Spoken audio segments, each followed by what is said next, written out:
Hey everyone, just real quick here at the top of the show, I wanted to let everybody know we're starting a new clips channel. Should be a link showing up top here somewhere. It's to try and find an audience that's looking for shorter content. So if you're here, you probably like the longer stuff. But if you could help us out with a sub, some likes, comment or two, might help the channel gain some initial traction. So if you can help us out, please do. And if you didn't know, live episodes are at twitch.tv/blazeandbob, usually Friday and Saturday nights. Take it easy. Oh. There it is. We need to have a talk about this World of Warcraft classic. Do I look like I know what a WoW token is? It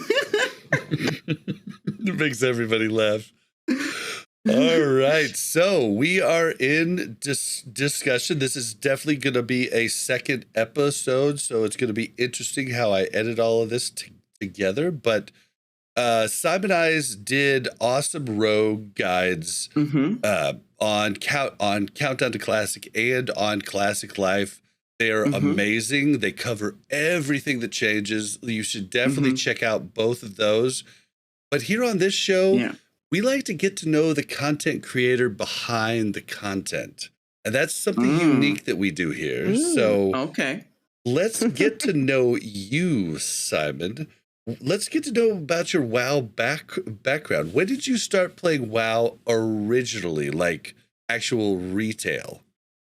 I don't know, like a month after the release. My cousin, knew about the game, showed it to me. He's a warrior going through the wetlands, and I was like, dang, that looks hella cool.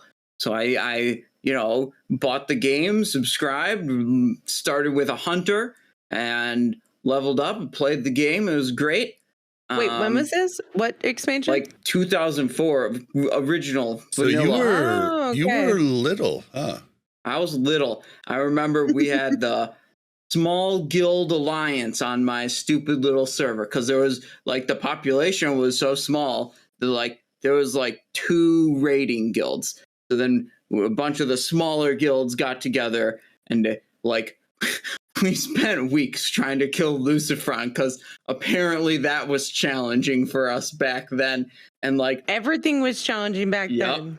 Getting enough hunters with tranquilizing shots so we could then even attempt Magmadar. So we had to do Lucifron for weeks. Well, and so many people don't realize how bad the gear was. Yeah. Early on in the game. There was no spell power on things. It was literally, the gear was horrible for most classes. And people didn't know how to gear. Yeah. I mean, the theory crafting, the support on that side of the game just didn't exist at that time. I mean, it was wild. It was fun. So I played that, and then I played Burning Crusade, but I wasn't really raiding at all. In Classic, I managed to get, into one of the raiding guilds, and we did a couple bosses in Naxxramas, and we killed Cthulhu. But we didn't clear Naxxramas. That was too hard. We did 4 bosses, but everybody just kept quitting. And Vesuvius. Yeah, basically everybody kept quitting, and we just had to we had to run all the new people through MC, BWL, and everything every week. Yeah, and it was 5 to 8 hours a night, 5 to 6 days a week. It was rough. Yeah. Well, so how did you get? Ahead. How did you get in as such a young player? Because our guild, and I think a lot of guilds, basically had just age banned. Requirement. Yeah, it's 18 or over, period. Yeah, I lied about my age to get into the guild. You didn't talk I was on friends with Ventrilo? one person in the guild who informed me there was an age requirement. So I definitely said I was 19 or 20 or something. Yeah. Nice. That was Did that. you use Ventrilo? Oh gosh, I can't remember if it was Ventrilo or TeamSpeak. Yeah, one or the other. One of the two. Yeah, of course. I think TeamSpeak came along later. I think Ventrilo was basically the used app in vanilla. I think it was Ventrilo mostly. But then on to Burning Crusade. I played it a little less. You know, I was focusing more on real life. I wasn't really raiding at all in Burning Crusade, but I remember I went to school for a math major. Before I was even in college, math was my favorite class in high school. I had a great math teacher in the high school I went to. And I remember in Burning Crusade, the main thing I remember doing was coming up with casino games that had, favorable odds that weren't easily calculable by the audience. And I remember my favorite game. I called it Lucky Sevens. You roll, your 1 to 100. If your number has any sevens in it, you get 3 times your bet. And if you roll 77, you get 10 times your bet. And it's I could make that 15 or 20 times and I'd still have a profit margin, and people really love that. And this was before Blizzard decided that maybe players shouldn't be running in-game casinos because it causes more problems than good. So whatever, I made a shitload of gold just letting people give me their gold. That's awesome. And then that got shut down, and then Wrath of Lich King came out, and that was when it really got kind of degenerate. I mean, I was out late at the store for the midnight release, standing in line. My cousin was there too, who showed me the game initially. And then stayed up way too late, and I had to go to school the next day. I went to school the next day, but, wasn't really present for learning in any capacity. You were there. Physically, sure, yes. You were there. But throughout Wrath, it kind of died down and, focused more on real life things. And Wrath is when I really stopped playing retail. Midway through, never killed the Lich King. I went into Ice Crown a couple times at least, but never got all the way to Lich King. Much more casual at that point. And then it was off until many years later, I heard about, this big private server up and coming. I could play classic World of Warcraft again. That game was great. So then I just played it on the weekends every once in a while, level up my rogue on the private server. And then that got shut down, and there's a whole fiasco. And then the news that, wow, Blizzard is going to release classic World of Warcraft in an official capacity. Everyone in the private server scene could not believe it. They're is this it was such a shock, and everyone was very happy, and I was very happy. They're that is so cool. Right. Yeah, Mel and I were at we were covering Overwatch in the Overwatch League at the time. Mm-hmm. We were at BlizzCon, I forget which, 2017, I think, when they announced it, and I was like, "Oh wow! Oh, well, I think I'm definitely gonna check that out." I didn't know I was gonna make content on it, but I definitely was intrigued by that at that point, and I was not. I remember all the retail, because I knew a bunch of retail podcasters, and they're all at BlizzCon going, "Oh, so stupid! Nobody's gonna want to play that." And I was like, I think you're wrong. You don't know. Yeah, I think you're completely wrong. I loved that I got to be right at that. Yeah. But, yeah. So then, my private server guild moved over to Classic when it came out and played with the same folks. Great folks. I'm in a different guild now, but I'll remember those folks. I played with them for so long. It was great. And I played on a really shitty computer back then. And some of the folk, at one point I asked my guild, I was like, okay, I gotta upgrade this computer. I can't Blade Flurry at the start of Molten Core, lag for 5 seconds. I need to actually be able to press my buttons properly during my cooldowns or whatever. Yeah, it's very helpful. So you're saying you stopped buying hats for a good couple months, and then you were able to save up, right? Well, what happened is like I said like, okay, I'll dedicate like $500 to getting some upgrades, and some of the people in my guild were much more tech savvy than me. They're like, I told them the specs on my current computer. They're like, okay, these are your most bang for your buck things. But then a handful of people just like wanted to donate a video card that they had, an extra, or just a couple $100 to get better stuff, and that turned into like $1,000 just completely new computer. So nice. I was very thankful for my guild supporting that, and then this was a computer that was actually capable of streaming. So that was in AQ40 on Garage. That's when the SimonizeShow started, and in it was Classic, streaming to in Classic. Streaming to less than 5 people every Tuesday and Thursday evening. Yeah, well, that's where it has to start.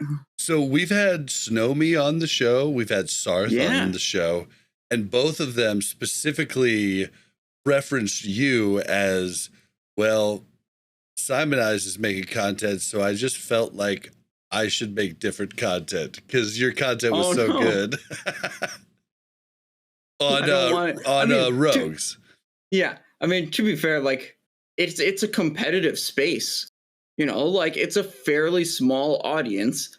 And if you've got, if you're recognized as an authority, there's probably not a lot of room for someone else to grow that isn't recognized as an authority. It's very difficult. And like how I first, got into becoming a rogue authority is like, I eventually in Classic, I decided like, okay, I need to, take my gearing more seriously, figure out how I can deal more damage. I need better tools. So I went and I searched for, existing spreadsheets or simulation tools, either from way back when that I could recover or, newer ones that had been made for Classic. And I looked at what existed, and like my math brain, had to look at the back end of the math, like not just the front of the spreadsheet.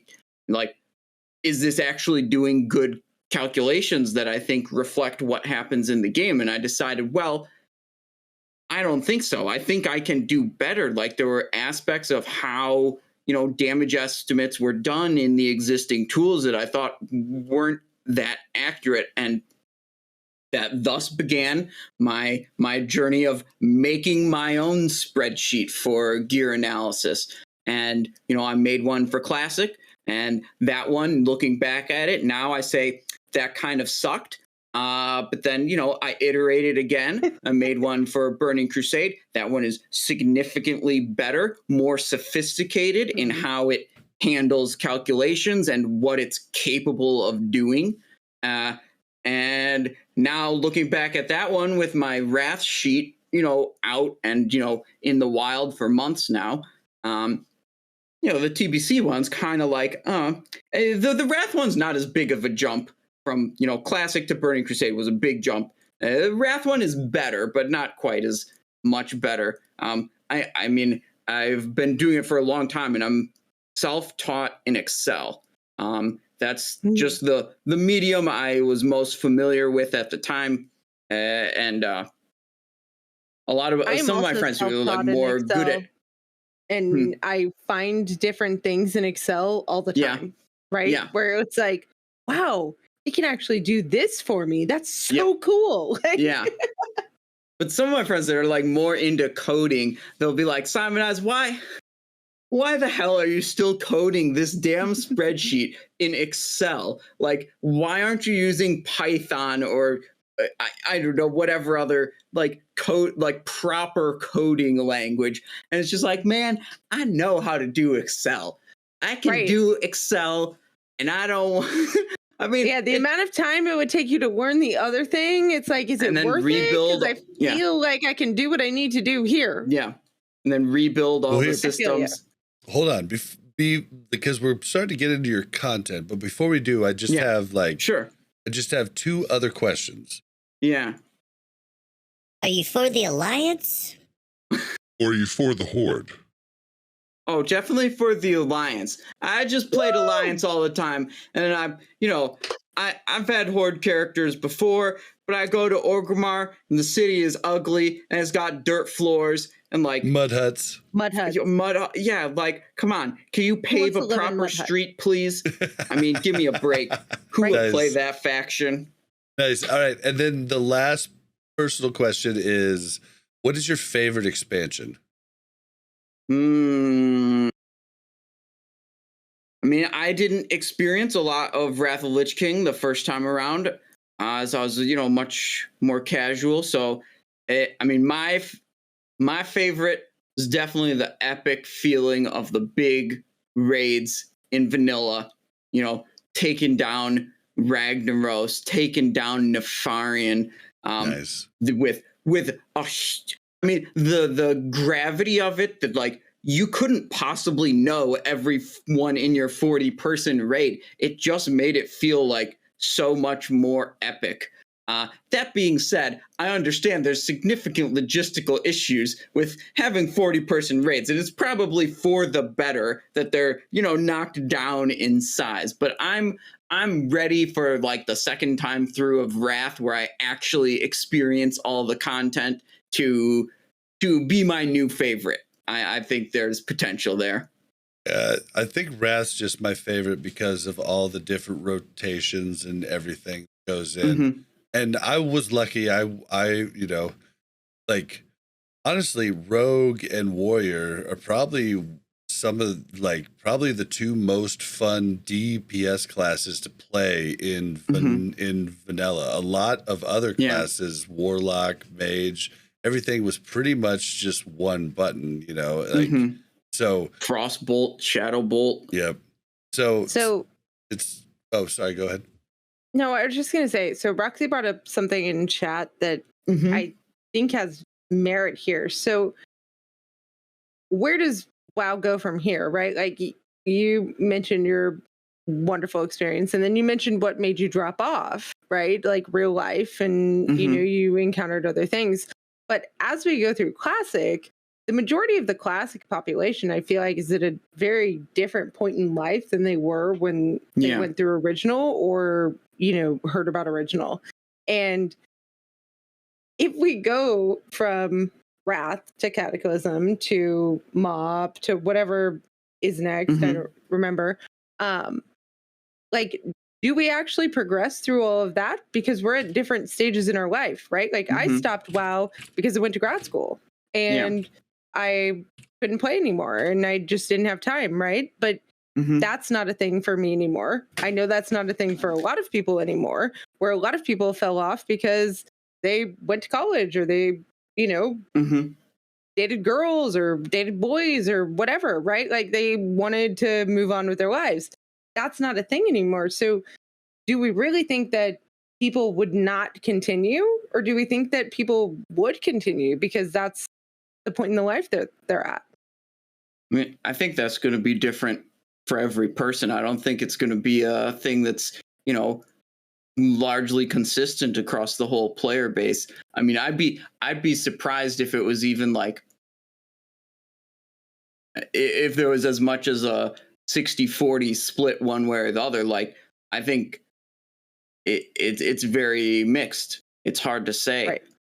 But do we think that the population is the same? Like, do we think that there was maybe a decrease in the number of people that played because of life versus because of dissatisfaction with the game, I guess? Oh, yeah. Well, I mean, I think the game did, change to be, in a lot of ways, more convenient. Like with the addition of Random Dungeon Finder at the end of Wrath of Lich King originally, like towards the end of the Wrath, expansion. And looking for raid, like second phase of Cataclysm. Looking for raid. And I feel like a lot of the gear changes. I actually remember one of my friends got me to resubscribe during Cataclysm because he was still playing and we were kind of hanging out. We wanted to play something together. And I didn't last very long. I mean, I went and I did some like quest chain out in the world that I could solo, and I got an epic item from it. And I kind of thought like, what is the point of this item being classified as epic? Like, it depreciates the meaning of epic. Right. Like, epic's supposed to be difficult to get. And I just felt like a lot of the things that were exciting about the game just became too homogenized and too like a reward doesn't feel as good when it's easy to get. A reward feels much better when you know it was difficult to get or rare to get. Well, and I wonder if maybe, here's my devil's advocate, right? Maybe that was the change that they made to try to keep people in that were falling off because of life changes, right? Like, I feel like everybody kind of like that started playing the game. Granted, you know, some were 9 years old and some were 18 years old, right? But everybody was going through life changes about the same time, right? And so everybody that was going through those changes, right? Maybe they were like, hey, we need to make this more casual. And now's their chance to say, like, hey, these people that came and played again through Wrath, they want something a little bit different. They want to continue to have the commitment that they had before. Yeah. They're not going through another life change of going to college, going to middle school, going to high school, like whatever it is, right? Yeah, I think if they continue with a lot of the like casualization of the content in the game, that there's going to be a similar drop off. They're going to have to, you know, if they want to go down the Cataclysm, Mists of Pandaria, whatever came next, I don't even remember, line, they're going to have to change how a lot of those systems work. Like, looking for raid, it can't happen. And they're going to need to like seriously invent a lot more new stuff for those, or significant changes to the game systems. Well, and then like, okay, so Mel had quit for her. She was trying to do her master's degree, and I stayed in Cata, and I joined like the best guild on the server, and like it just like it felt I don't know, it felt boring, like, and that's why I quit then. And also Star Wars The Old Republic was coming out, and they promised to make an amazing game, and I was on the hype train for that, and I joined that and then quit it like after max level pretty soon. But I did come back in MOP, similar to why you came back in Cata.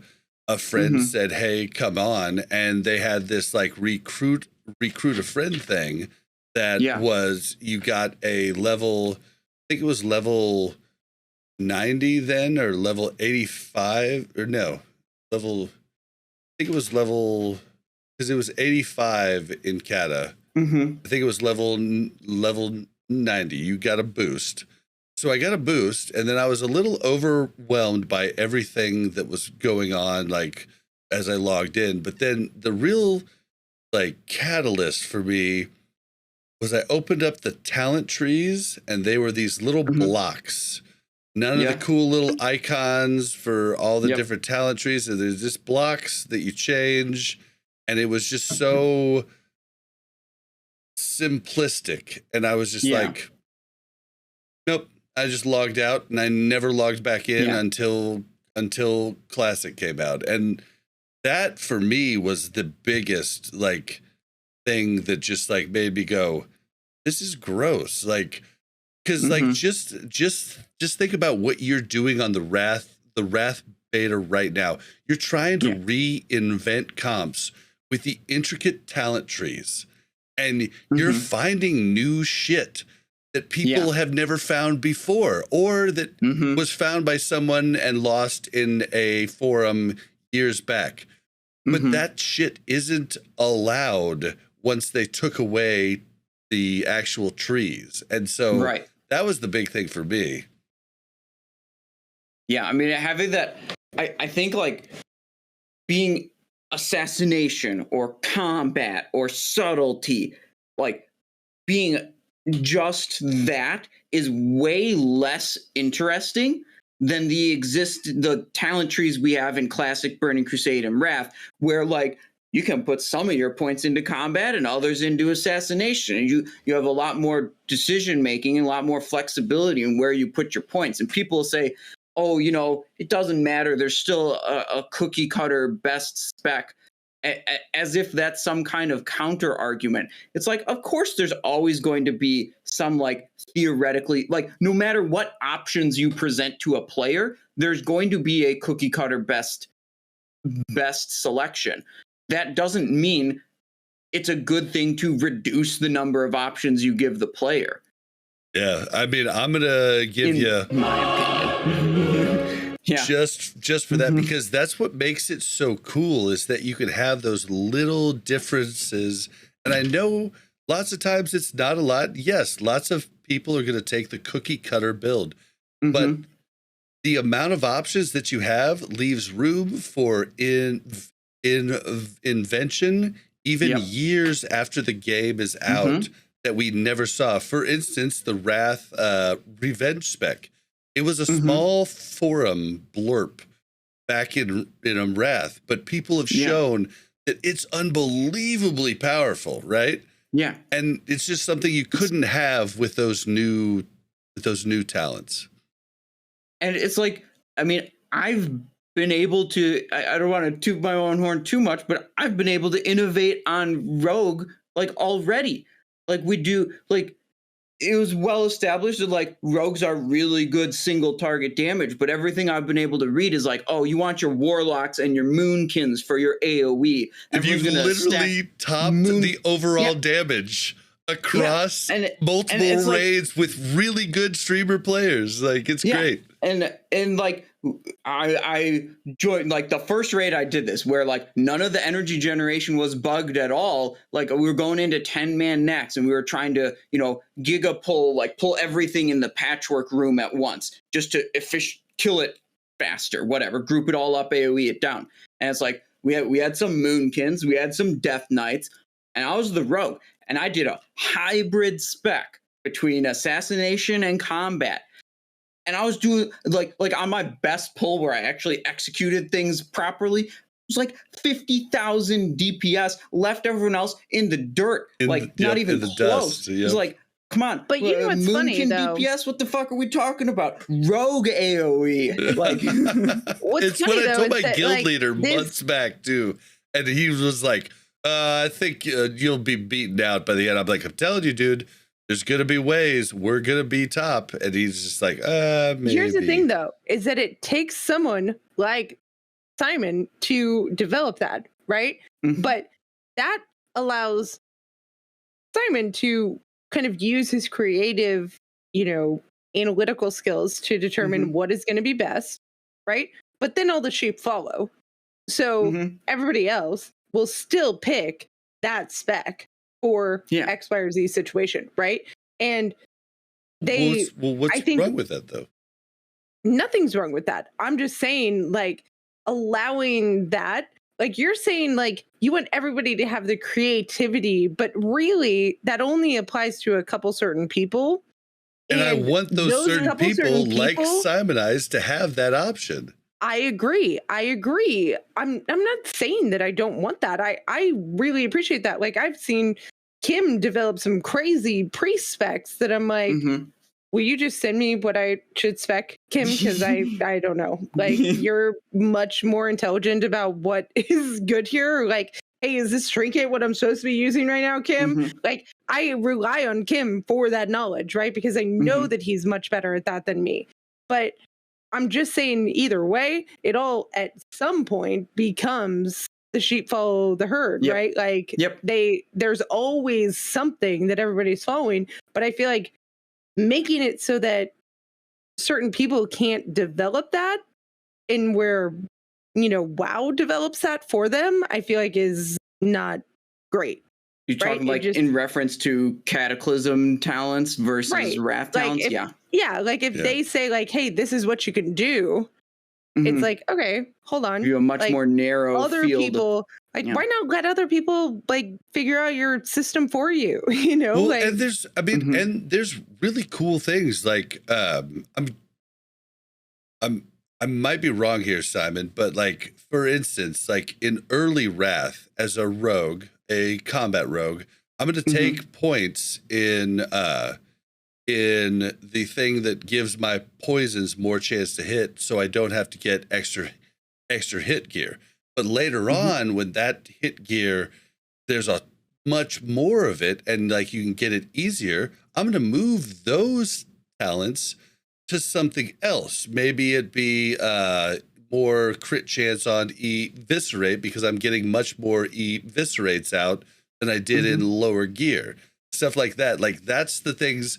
And like warrior in TBC changes from using your last fury talent to later when you have more hit, and that talent unfortunately is like set attack power instead of a percentage, so it doesn't scale. You change specs completely. So like I think those types of changes are really neat, and that's what those new like talent trees don't give. In Sunwell, that we had to get the talent that reduced our threat from healing spells for Muru, right? Basically, that's why we have the talent, is because in Muru, our circle of healing pulled adds to us, and we couldn't fight them off. It's tough. I've done that on a paladin before, and I judge righteousness on that void spawn, and then I exorcism that void spawn, and that void spawn is still just going towards the priest. And I'm 100%. Like shouting out on voice chat, like I did what I can. It's still and I coming. fade, and I shield, and I just sit there and I pray for the best. Yeah, well, and that's what makes those types of talents so neat. And it's cool to see that they are trying, like, you know, in Dragonflight to bring that type of diversity back. So it'll be interesting to see if they actually do it well. Yeah, I mean, I pay attention to the like news about each new expansion, and I've been like kind of interested in each one. I feel like my opinion of Blizzard's like expansion cycle is that, well, every expansion they get better at hyping it up, but the quality of the game is middling at best. But they do get better at hyping it up. They do. I feel like I have an advantage because my brother plays retail, right? And he mythic raids, and he will like tell us, you know, like, hey, you know, this expansion's doing this or something, and he's like, this expansion, I actually feel like Blizzard might actually give us something that we really do want. And he's like, and I feel stupid saying that because I feel like every time I say that, I'm like, yeah, but he at least keeps us in the know. And there's times where he doesn't raid for an entire expansion because he doesn't want to level another alt or something. Yeah. And his class isn't good in that expansion. And I'm just like, this is so crazy to me. Hold on. You're using the word expansion. It's tier. Like, he doesn't tier. Okay. Raid that tier because he plays warriors specifically, and sometimes they're good and sometimes they're bad, and so he basically PvPs just doesn't play if they're not good. Yeah, but the talent trees for Dragonflight bring back that like point by point selection. That's something that interests me. And I got the Dragonflight Alpha. I installed it. I haven't loaded it a single time, though. Maybe I will. Maybe I won't. I mean, I'm busy enough with all the Wrath of the Lich King goings on. Yeah, Bobby and I both did, too. We both got the Dragonflight Alpha. And yeah, it's on our list of like, hey, maybe. But, Yep. You know, I don't know. I mean, I wish for the best, right? And I'm hoping that through Classic, they've learned maybe a few things that like has lost some of their population throughout the years, and maybe like they can reinvigorate retail. Like, isn't that the goal of all of this? Like, either to reinvigorate retail or to develop an offshoot of the game that like we can move on to, right? Like, I feel like the ideal would be them to make retail a game that both retail and classic players want to play. Because that would be ideal. That joins the two populations, and that's like the ideal outcome, right? But whether or not that's possible, or it might be a fairy tale. Yeah. Yeah. And I mean, the biggest problem with me, I've said it many times, with retail is it's just too bloated at this point. Like you see so many different toys and mounts. I mean, there's what, like, but who cares about the cosmetic stuff? 700 mounts in the game or something like that. Like, you know, it's just overwhelming. Like, in all reality, to me, that doesn't matter. Like, I could go into a game where somebody has 700 mounts and I don't have that mount, like, whatever. Like, but if I go into the game and right now, if I log into retail, I'm going to assume that I just literally have no idea what I'm doing. Oh, it's overwhelming as hell. And Simon, you said that while I was away. Yeah. I actually have the Dragonflight Alpha installed. Yeah. And I just have it, like, I really want to do the dragon riding part because I feel like that's how mounts should have always worked. Yeah. Yeah. Like, it's a skill thing. Like, so I'm interested to try that, but I haven't yet done it. And yeah, I'm basically waiting for some time when I'm going to be wanting to stream and the servers are down. But every time the servers have been down so far, the Wrath beta's been up. So I'd be like, well, yeah, I'm going to do that. Right. Pretty easy choice. No God. All right. So, all right, let's get on to your content now. And I don't really know where to start because you said you started streaming with like 4, viewers, but like your YouTube channel is huge. Like, maybe give us the timeline of how of how you just basically started making content, because I feel like you streamed first and then we're like, I'm gonna make a video. If my YouTube videos, if you go back to the earliest ones, they really suck. The audio quality is bad.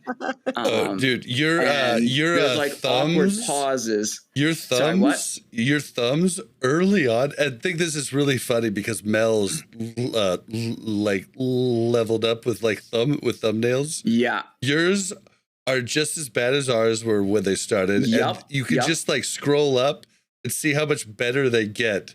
And like now they're just awesome. Like, gosh. I started, so my first 4 videos are Simonize Advanced Rogue Guide. Cooldown usage is one. Ability usage and rotation is another. Energy pooling, and then movement and uptime. And they're all like 3 to 4 minute videos just covering the like aspects of rogue play. And the thumbnail is the front page of the PowerPoint that is the video that I talk over. It's not great. Gosh, that was uploaded January 11th, 2021. So, gosh, that must have been later than streaming. AQ40 of Classic. I don't remember what date that is. Sometime it was 2020, but I don't remember so the streaming exactly. Must have started. So early. Yeah, basically this podcast started before AQ opened. Like basically a month before AQ opened is when this pod started. So yeah, I mean the YouTube channel has never been a like weekly uploads channel, and I felt I really like thought about that because looking for success on YouTube, like I know I want to have, weekly uploads, to have a consistent viewer base and grow that audience. I believe that's an important thing for YouTube success. But I knew if I forced out content like that, it would drop the quality because I wouldn't always have something meaningful to put into video format every week. And I've decided like there have been spurts, I can go on a month or 2 where I do get monthly uploads, but never consistent over the long term because I never wanted to drop the quality of the content. I felt like. Yeah, well, I mean, July 28th, by the way, was AQ. Gotcha. 2020. 2020. Okay. Yeah. Well, I mean, you can see like I know you've been super busy, but your last video was a month ago, and like I'm sure you have ones planned, but you've been writing guides for Wowhead and doing all kinds of other stuff. Since that upload, it's been, writing guides for Wowhead for Rogue class, and this time around, in TBC, we really only had one viable rating spec. So on Wowhead, we just wrote about combat. But this time around, I'm writing, I should say, for all 3 rogue specs: assassination, combat, the 2 viable rating specs, and subtlety. Like, if you want to play subtlety in raids, like, I put a strong caution at the top of the guides. Is like, this isn't going to be competitive in damage output with the others, but if you want to maximize this and you want this to be fun, like, here's how to go about it. Right. So that's been a whole heck of a lot of work. I mean, because we got best in slot guides for like pre-patch, pre-raid, phase 1, rotation guides, talent guides, like everything, and I have to clone that, across 3 specs. It's been a lot of work, and I decided, like, okay, I have to get this done. I cannot keep up. I can't do the writing and the YouTube and the streaming. I can't keep those all up. So I decided to do the writing and the streaming, because I feel like the streaming is what, keeps my live audience, more engaged than the YouTube, and the YouTube will come back when I can. Yeah. Well, I feel like you could just, like, the Wowhead articles you've written, you could just do a YouTube and just, like, from that script, just immediately make it. Then probably Wowhead would put that link in the actual article too, probably. I feel like YouTube isn't as, like, not flaky. I don't want to say that, but like YouTube people will wait for like a notification lots of times, right? Like Twitch viewers, I feel like expect a certain amount of like live streaming from you, right? And if you start to let that down, then they kind of start to fall off, and it's a lot harder to build that audience back up. So I feel like you're right. It's a real catch-22 about streaming. You're like, I don't want to stream today, but I should. Yeah. Yeah. But if you lose, 10 people because you didn't stream that day, right? So what was it like going from, 5 viewers, right, to like, how many do you average now when you stream? Like 300 about some, 200 average, sometimes up to 300 average across a, depending on what I'm doing that day, it can be 4 or 7 hour stream. Do you feel like it's changed a lot, like about how you play or anything like that? How I play the game? Not really. I really try to enjoy myself when I'm streaming, and try to, one thing I do is I try to like narrate my decision making in the game. I may not always be able to read chat while I'm raiding and respond directly to chat, but I can be like, oh, I just screwed up that blade flurry a little bit. Here's why, and just explain that, my own train of thought. Or like, I got up to my 5 combo points. We're pooling energy now. We're going to do an expose. Then I'll go into a 1-point slice and dice, so people can kind of hear my thought process. Yeah, like as your I'm inner thought through. process. Yeah, Dude, that's awesome. That was the first guest we had on the show was episode 6, and we had Salve Dali on, and I asked him like what he thought was the reason he was most successful in streaming, and his answer was, I just basically say what is going on in my head. I just constantly say what I'm thinking, and I was like, that's brilliant.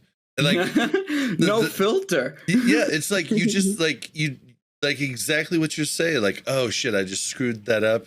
And and I mean, I've taken that advice, and I don't have anything close to you or Salve's stream numbers, but like I have people watching like my scuffed gameplay, and I literally just say, oh, I just screwed that up. Oh, I should have done this. Oh, okay.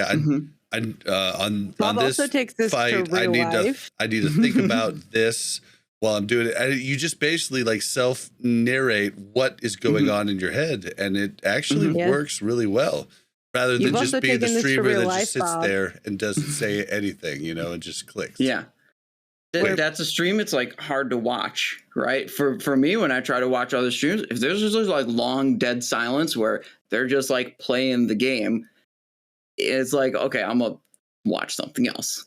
Like it's not that engaging, it's not that interesting. No, All right, Mel, Bob what's now this walks real around the life thing? house. Well, now you walk around the house and you'll like say things. I'm like, what'd you say? Like, no, I'm just talking about what I'm doing. I'm like, what the fuck? Why?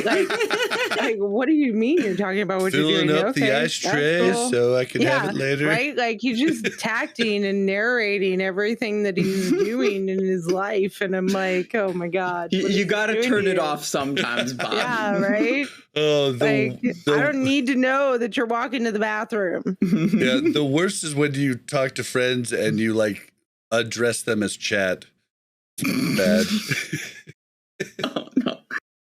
Okay, so yeah. All right, so when you stream, would you say you're more of an educational streamer when you are interacting with chat? Like, do you take a lot of questions and like answer them and stuff? Yeah, I try to respond to all the questions I can. Like, there's some questions that just annoy me because they're so frequent, and I feel like one of the things I can do well as a content creator is I can figure out how to better organize the information so that people find it easily instead of directly going to asking and needing a personal response from me. There's always going to be people that wouldn't in a million years ever look it up themselves, and they're always going to ask me. But I feel like I can cut down on the number of questions I get if I have well organized stuff on like my Discord server or on the Wowhead guides or whatever, that make it easy for people to help themselves. Yeah, to be honest, this is a thing I deal with frequently as a director, right? Where it's like I'm trying to empower people to find the information themselves, right? And how do I make myself less needed in every decision, right? Like, well, gosh, one of the first jobs I had, I was working at a card store. You know, they sell board games, and they had a big eBay business selling Magic the Gathering cards. And the boss there didn't like being interrupted. And he said, you know, if you've got a problem and you're thinking you're going to ask me to solve the problem, spend at least 15 minutes trying to figure it out yourself. Then come ask me. He didn't care that he'd pay me for those extra 15 minutes. Yeah. I mean, frankly, he didn't pay me very much hourly anyways, but that was one of the like best lessons. And I think one of the, like, I learned a lot from that experience of like, just put in the effort to try to figure it out yourself first. Right. And I've taken that with me the rest of my life. Yeah, I was trained that way too. I was trained like, do not come to me with a problem without a proposed solution. If you don't have a proposed solution, I don't want to hear about it. And I'm like, oh, okay. Well, and like that's what I think is one of the biggest things about your content. Rugs does a really good job too. You tell people the why, and the why is what can help someone actually figure out things on their own.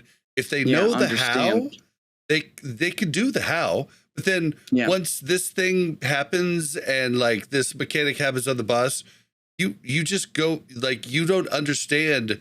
Oh, you could really increase damage if you do this because of this mechanic, and you only know that if you actually understand the why you are doing something rather than just the how.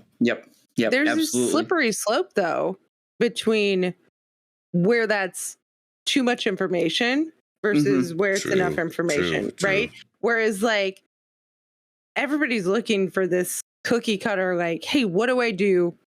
Just tell me what I do, right? And the answer is not that simple, right? So how do you break that down into here's what you do unless this or unless this or but that's difficult. This situation, if you explain the why, certain people are going to take that and then they are going to be infinitely better because of it. Yes, there are people that aren't going to take that in and are just looking for the, oh, what do I hit? This, and this. And I think the why sets you apart and makes you I think Simon does a good job of it in his videos though. I agree. In the videos, I really try to, like, I write a script for it, and I never publish a video the same day I wrote the script. I usually don't even record the video the same day I wrote the script, because then I go back and read it again, and I'm like, well, does it actually make sense to get into this detail, or can I gloss over this detail because it doesn't matter for 99% of the players? And like, if I can get the core message across, the core understanding, without going into like so many nuanced details, I think that makes a better video. It's, more watchable, more understandable. And it's like on my Discord, like everyone wants to know what the BIS items are to equip. So I have a BIS list section, and on that page, I have links to 80 upgrades item sets, where if you just want what are the BIS items, here's the easiest way to find that out. And then I have links to the Wowhead guides, the written guides, and those have a little more nuance to them. They have, for each slot, they have a little description of why you're picking this item, what the alternatives are, like, are the alternatives close? A little more nuance there. And then there's the videos too that, go into that nuance also, and then usually talk about whatever else I think is relevant to gearing in that particular phase. So I have like essentially 3 levels of depth that people can choose for themselves. Well, and you also point out, like, you're like, hey, this item is BIS, unless you're already over the hit cap or the armor pen cap, or, like. And I think that's where a lot of people fail, is they just look at these BIS lists, and like I even see it right now in TBC in Sunwell. We do a GD, we're a GDKP guild. I'll get items. We're not a GDKP guild. Sorry. DKP. DKP. Sorry. Come on. I'll get items so cheap because people don't realize that's still a BIS item based on my gear. Like, and what I like a really big upgrade that just doesn't happen to be actually BIS, you know? Yeah, and like, well, actual good on BIS, you. You know a little extra. You can get an edge over the people who don't invest the time. Yeah, I struggle. I feel like I'm the person that's like, that's not on my list. I don't know if I need that. I mean, Mel, you went for your second BIS main hand weapon early on in Mount Hygel and BT, and it ended up working out for you huge.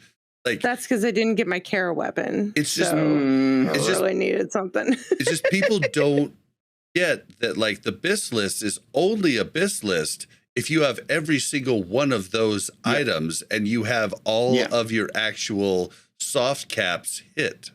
Like, that's where it's big.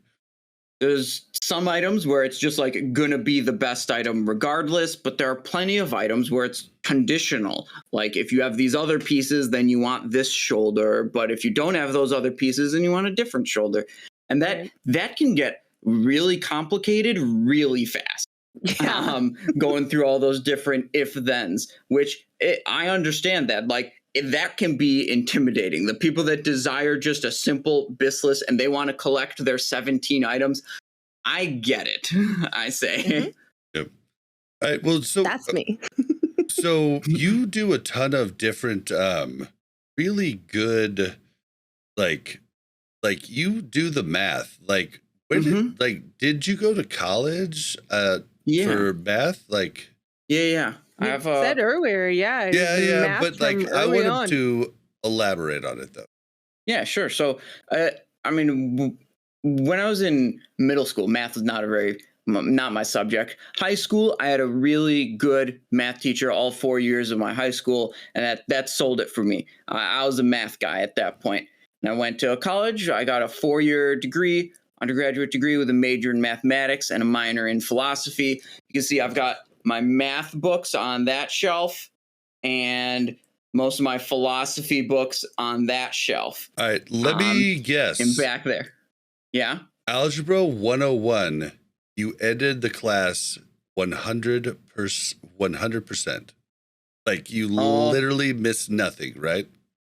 I doubt it. I remember I took a geometry class in college though. And it was like it was like an upper level geometry class, not like an intro. Like we were talking about like things like proving that a rectangle, the corners of a rectangle were right angles based on some set of geometry, yeah. like a little more advanced stuff. But like that was not enough for me, and I was talking to the instructor and being like, can I get a little more challenge in this class? I was going a little bit beyond on some of the classes, and other classes were like right at my level that I thought was good. And I got a shout out. My favorite book is is my cable long enough? Yeah, it is. This one here. This is. Oh, it's going to be backwards. Euclid's Elements. This is, I believe, the second most produced book in all of human history. Is a maths geometry textbook from Euclid of Elea, a Greek mathematician. It's great. I've like barely read any of it, but I know that it's like famous and foundational in mathematics. And he screws up like his sixth proposition in the book. I love that your pitch on this is that I've barely read any of it, but I've heard it's really great. And it's my favorite book. Well, okay, so the reason... let's get it back to maybe a little bit more related. I could go on lecturing people about Euclid's mathematics, but maybe we should get it back to World of Warcraft related. Yeah, well, the reason I asked about Algebra 101 is because in college, I actually 100%ed that class. I had 100% on every test because I loved algebra, because if you knew the actual formulas, you could literally do 3 equations and come back to your actual question. And so you were exactly right in your calculations. And most people didn't do that extra work, but I loved it because I could basically check my work as I did a test. So I was just assuming that you did the same exact thing because you seemed like someone who would put in that extra effort. Yeah. I liked my math class. I don't imagine I got 100% on every test, quiz, and homework. I was playing too much World of Warcraft to get my homework in consistently. Let's be honest. The homework was a little rough. Yeah, you had to like turn that in. See, I was a math and science person, but I leaned more towards science, and now I like these. I deal with human behavior, right? So there's not this rather than cut explanation for anything I do. So, all right. So, okay. So then you talked about Excel spreadsheets. That's like how you like figure out everything. And I heard you on Classic Life talking about how you were like finding out the different things that make sense. It was how you were trying to figure out that different energies were bugged. Like, where did you said you self-taught that, but how? Well, basically, like, most of in Classic, I was looking for some tools to be able to analyze my gear better. And most of the existing ones were in Excel already. They were spreadsheets. So that's where I like kind of was like, okay, this is maybe going to be a spreadsheet. I decided that, the existing tools, like I looked in the, calculations they were doing and decided that these weren't exactly accurate. And then I came up with my own idea of how to do those calculations better to make them model what actually happens in the game more accurately so the tool can be better, because you want the tool to model what actually happens in the game. And, I come up with my own idea of how I want this to be. And then, I go through like, do I already know how to implement this code? For most things, sure, yeah. And then other times I like get totally stuck on this problem of like, I have it in my head how I want the code to work. but like I either don't know the syntax to like implement that code, or occasionally I have like a maths problem that like I know what I want this formula to do, or how I want to go from like this number to that number. And I don't know how to do the math actually. And then those are the worst, because I cannot think about anything else until I figure out that damn math Oh my God, problem. I feel you on that. And you don't even know what to Google, right? Right. Like it's like in your head, but you don't even know what to Google that you're looking for. It's like, I wanted to do this, this, and this, but I can't Google how do you calculate this and this and this all in a column plus this. And like, You're like, it drives me nuts. Yeah. This the learning process is like, you know, I have the idea in my head of what I want the code to do, and I either have the skill already or I don't, and then I have to, you know, to solve that one particular problem or realize that one particular idea, I have to teach myself just a little bit more. And then, you know, I go on and I realize, oh, I could model this effect a little better, and I come up with a new idea on how to model that more accurately, and maybe I have to teach myself something else. A very gradual process of like basically only teaching myself the stuff that I need to know that will solve some problem for me. Yeah.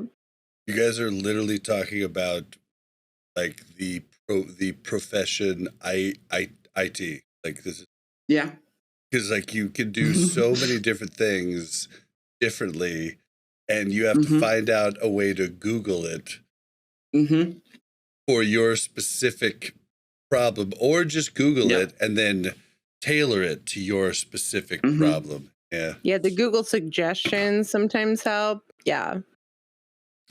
So like your when you do a video, is your is like, how do you go about doing the research? Is it all just charts, graphs, and like personal stuff, or do you take stuff from other people at times? Like well, help it depends on the topic of the video. For like the BIS list videos, that's pretty much all just produced from the gear analysis spreadsheet that I maintain. So that's like pretty much all me, and it's just like tinkering through the spreadsheet to find the combination of gear that yields the highest damage output, and like making note of like secondary options that are really close or something like that. But for like the video about armor penetration and how the armor stat works in Wrath of Lich King, that was pretty much all just research.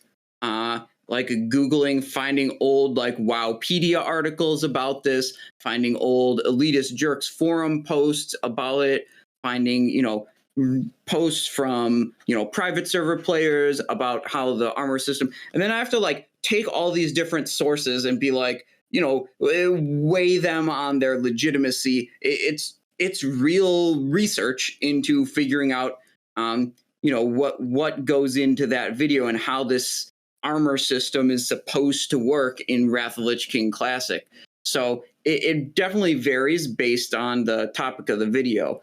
And then I guess there's another one that was like, I have one that's about how you can manipulate the Toshli Station teleporter item to stack up size buffs to make your character enormous. And that particular exploit to manipulate this item so it doesn't go on cooldown and just keeps giving you debuffs just came to me from a viewer. Someone told me about this, and I was like, wait, that's kind of cool.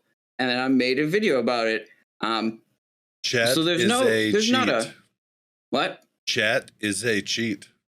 Yeah, right? True. Like they tell you, they give you ideas, tell you stuff, and they're not going to make content on it, but they help you to make it. It's a pretty awesome thing. So it always varies based on what the topic of the video is, exactly how it comes to being created. But you know, whatever's appropriate for that video. Nice. All right. Well, you're doing so much stuff. What are your plans for content in the future? Because you're writing guides for Wowhead, you're streaming, you're doing the YouTube. What are your plans going on?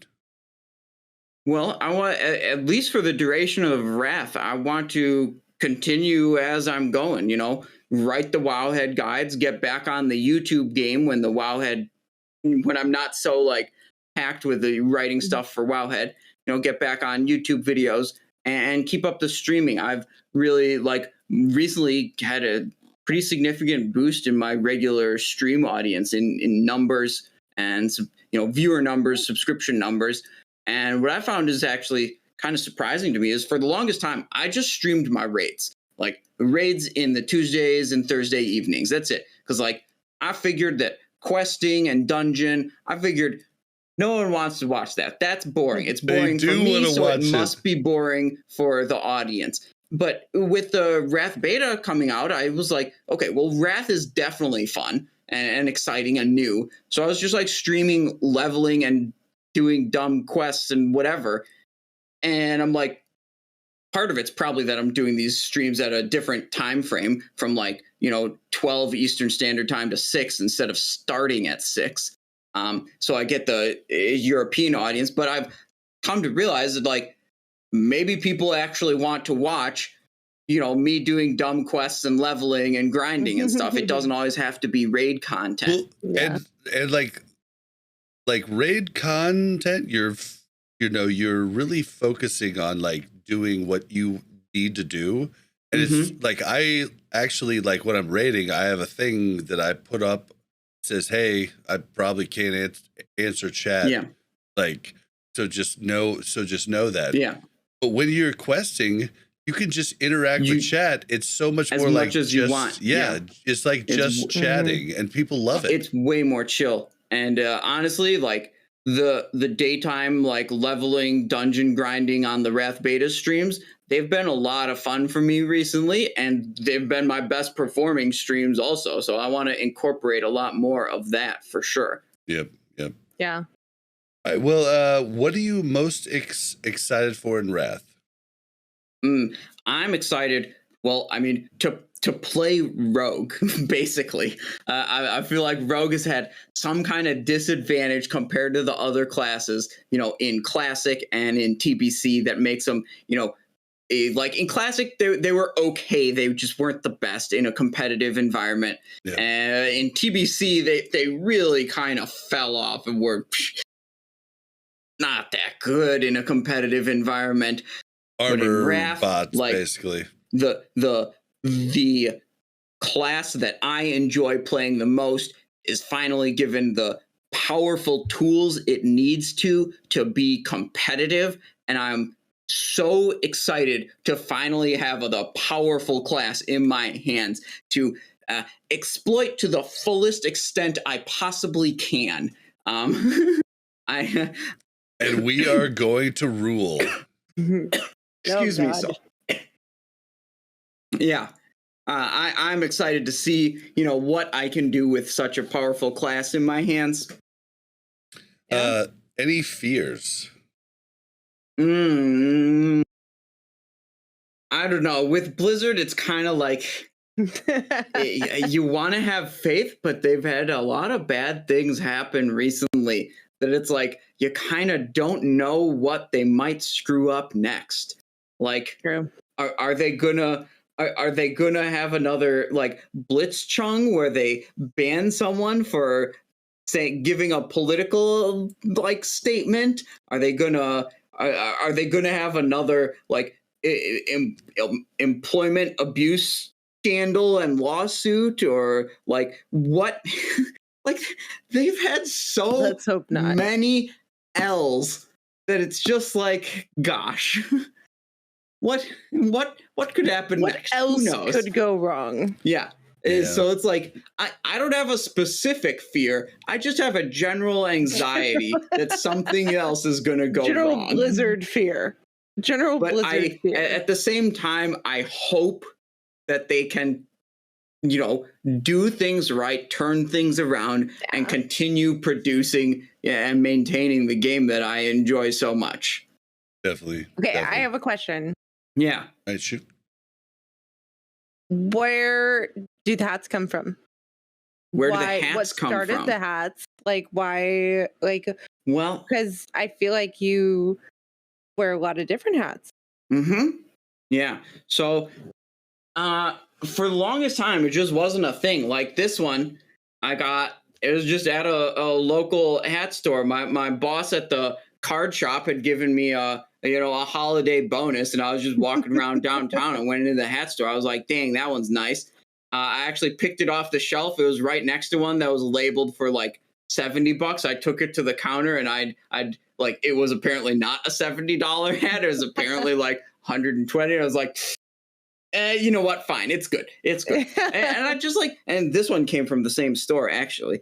I just had a handful of hats, and then I don't know. There was never really a time where I was like intentionally collecting hats until now. This one was actually the first hat that was bought by a viewer and gifted to me. This is a Ottoman Turkish Bork hat. It's called. It's like a Viking. Yeah, it's more of a Middle Eastern style, and it's there's a particular quality about it. Like compared to this hat that has a wide brim, this has no real brim to it at all, because a lot of the Middle Eastern cultures where this hat style comes from were big archery cultures. And if you pull your string back to your ear like they do with your thumb, well, if you had a big ass hat like this, the string would go on the hat. Oh, wow. Yeah, that's a good point. Flat brim side, so you can pull the string right back like that and still shoot your bow and defeat your enemies or whatever. All right. So yeah, there's never really an intentional hat collection, but now there's just enough that it's like, okay, it's a thing. Now you're a collector, right? All right, so you said downtown. Where? Yeah. What downtown? Curious. You know what? I'm a little. I read too many stories about streamers getting stalked and streamers having their houses swatted. Okay. I prefer not to say. I got you. All right. Well, don't tell people that. We're in Kansas City, or we're way out of Kansas City, but like, our city is growing. So I was just I was just curious, because downtown definitely means different things in so many different areas. You know, the center of the city, you know, whatever, downtown. Yeah. I just thought to myself, when I was in Denver, downtown had a ton of different hat stores. Okay. So I was just curious, but I definitely don't want you to out yourself here. Bigger cities definitely have more hat stores, but yeah. All right. Well, yeah. Wait, there's one more question. It says, do you stream any other games? I wish I could stream Doom Eternal. I tried streaming that a couple times. My viewer count goes down to like 1/10 of what it was. And I'm not good at first-person shooters, but gosh, I enjoy Doom Eternal. Dude, wow, okay. You're like, I'm not good at it, but I love it. See, I love to stream Sea of Thieves, but my viewer count goes down to like nothing. Yeah, it's like, okay. And it's so weird too, because like literally I don't have, like, I'm not like you. I mean, I have okay information. I can answer some questions, but I'm not a guru of anything. So I just feel like, why does my stream count go down so far when I stream a different game? I just don't get it. I don't know, man. I mean, I guess my viewers, they want to see me refresh Slice and Dice over and over. They don't want to see me fire the BFG at 12 Incubus and 15, Scourge demons and see them all explode in bloody glory, and then me charge forward, collect the health globes, and continue. Oh, I mean, come on. That game is great. Like, and it like rewards you for being aggressive. And like in that situation where I've got like a bunch of enemies fighting me, my first impulse would definitely be to like hide behind a corner and like jump out and take a pot shot. But like, you will not be successful if you do that. It encourages you or really forces you to play in the way that is more fun. Charge into the demons, blast them, sometimes use your chainsaw to slice them in half, because there's so much reward for going up front. And it's great. I love that game. Well, and what is it again? What's game? Doom Eternal. It's the most recent in the Doom franchise, which goes back to long time ago.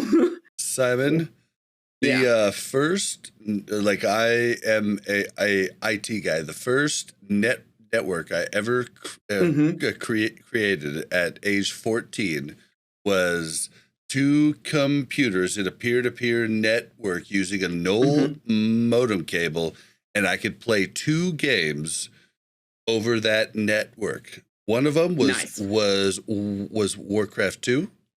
And one of them was Doom.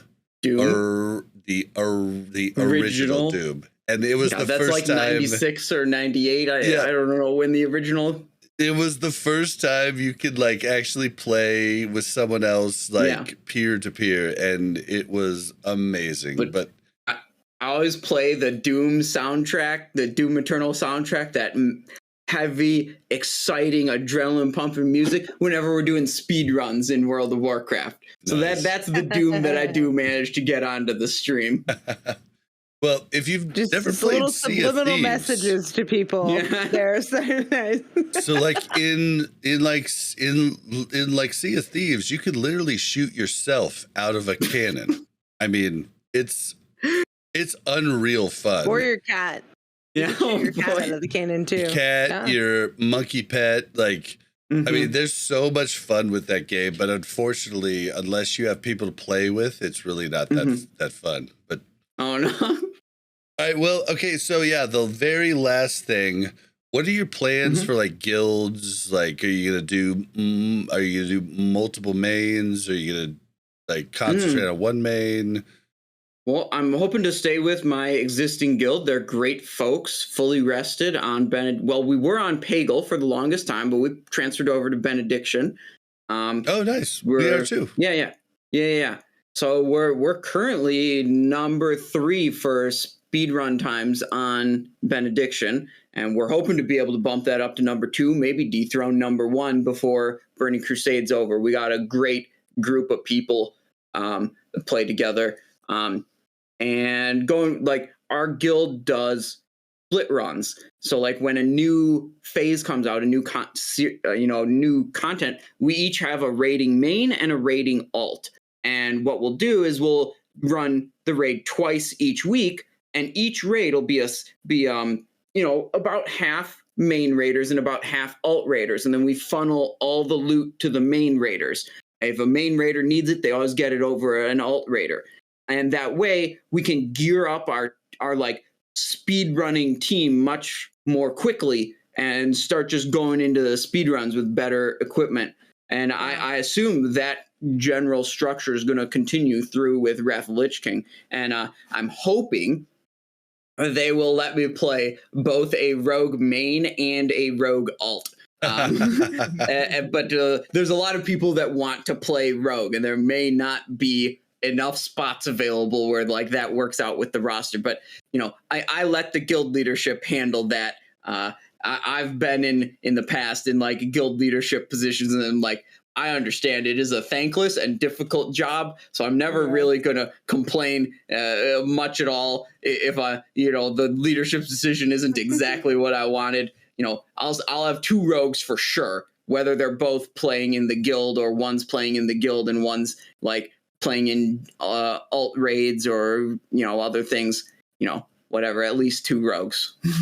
That actually that was going to be my last question, but I have this one more for you because I think you're going to have the answer that I like more than everybody else's answer. In 25-man Wrath of the Lich King, how many rogues is too many? Well, you need like 14 or 15 raid slots to fill the essential functions like tanking, healing, and then secure all your debuffs, which leaves 11 to 10 spots for rogues. Wait, see, like, and this is what I've been trying to like drill into my raid Wait, you're leaders. telling me you could have those? You could have 10 to 11 rogues, and that would be a wonderful raid.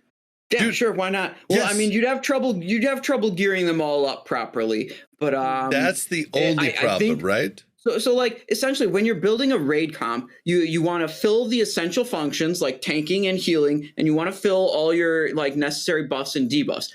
After that, you're just stacking the classes that do the most individual damage. Or not, sorry, I shouldn't say classes, the players who do the most individual damage. That's just like how you build a competitive, a raid composition. Yeah. And like I think Rogue has the potential, when played well, to be a like really top tier performer in terms of individual damage output.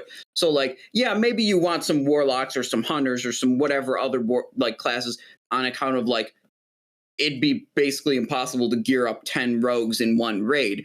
But in terms of like performance of the class, I don't think there's any reason you couldn't have equally geared. Yeah. 10 rogues would be great.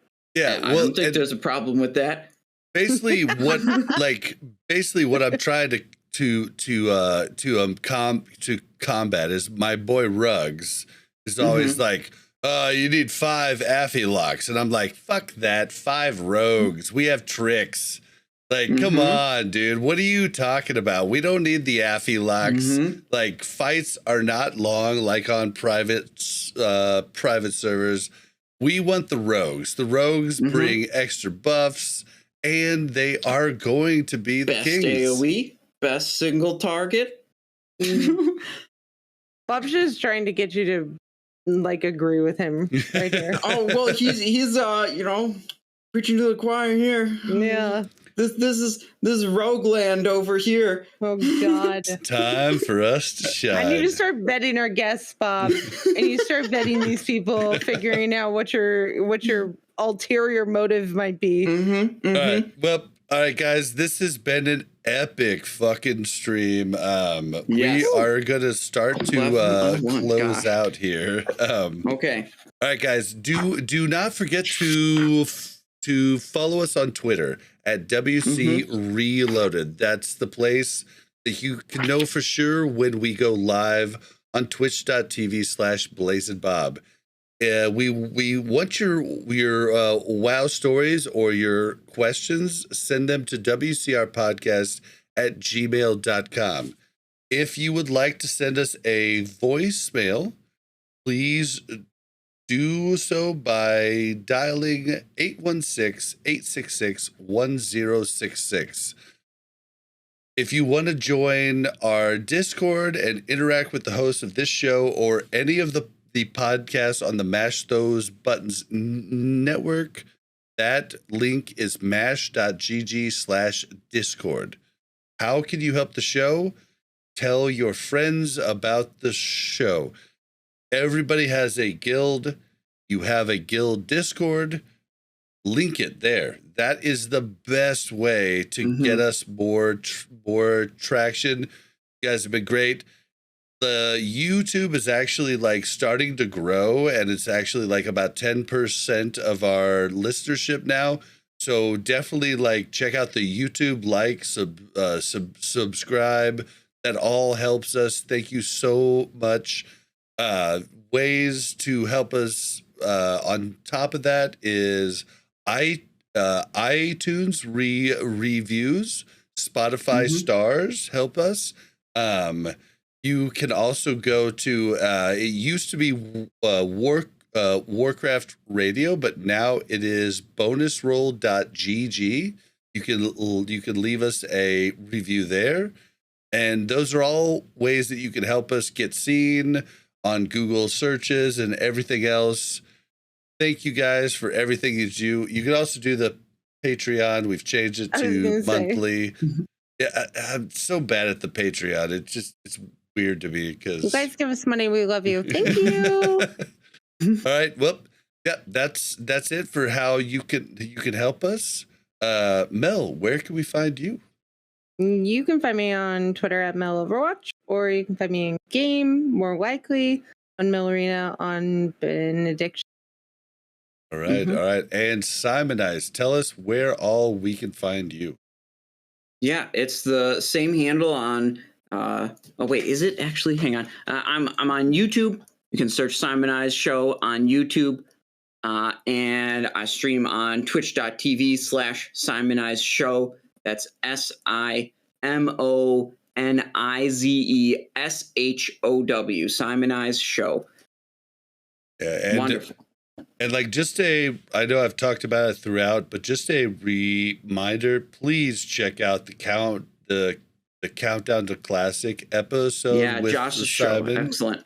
and then the Classic Live episode where Crix and everybody else on the show just had their mouth open while Simonize just like literally laid out everything Unloaded perfectly. And they were just and like, we can link him in the show notes, right, Bob? Yeah. I'll link everything I can in the show notes so you guys check it out. And yeah, thank you so much. If you want to find me, you can find me on Twitter at Blazin_Bob. That's BLAZZIN_BOB.